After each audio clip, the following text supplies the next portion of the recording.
show you brain. I've got a cerebrum up here, cerebellum in the back, and a little spinal cord that's a little twisted. The cerebrum can be divided into right and left hemispheres, right side, left side. Divide down the middle, and you get a longitudinal fissure. The division that looks false here, but the division in between the cerebellum and the cerebrum is a transverse cerebral fissure, and that's where the meninges would kind of fall in between to pack the cerebellum separately from the cerebrum. We flip over.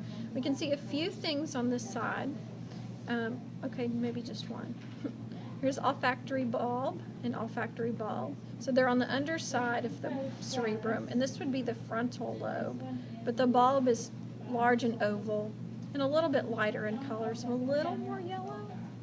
You can see the same thing over here.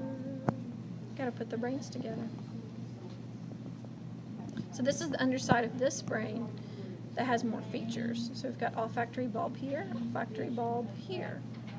Again, at the very front. And then we've got the dura mater here, this membrane that they didn't cut this off so that we could preserve some things in here. We've got optic nerve here, optic nerve here. When they cross in the middle, like right there, that would be the optic chiasm. And then below that, let's cut down the middle, but in between my fingers and in between these dark spots, that's the pituitary gland. And so it's helpful to see it here, but we'll see it in the mid-sagittal view. And then, which one was, we'll go with this one. So in the back, we can see a spinal cord, a cerebellum. The cerebellum has a white tree in it, and that's the arbor vitae.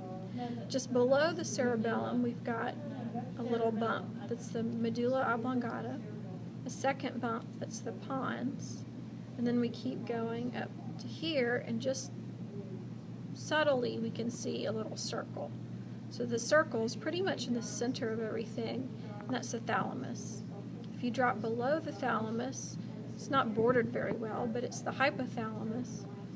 And below the hypothalamus, especially if there's a division here, that's the pituitary gland again, which we saw from the inferior view.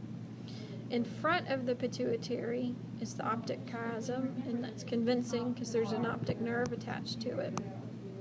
If we go back up to the thalamus, we can see a few things. There's the corpus callosum, which is this wider C-shaped organ. And then on the other side, we have the pineal gland here. So you've got thalamus, pineal, corpora quadrigemina, all pointing towards the cerebellum. So between the thalamus, and the cerebellum, you've got pineal gland, which is real small, the corpora quadrigemina, which is kind of hidden in this pocket here. I think that's all.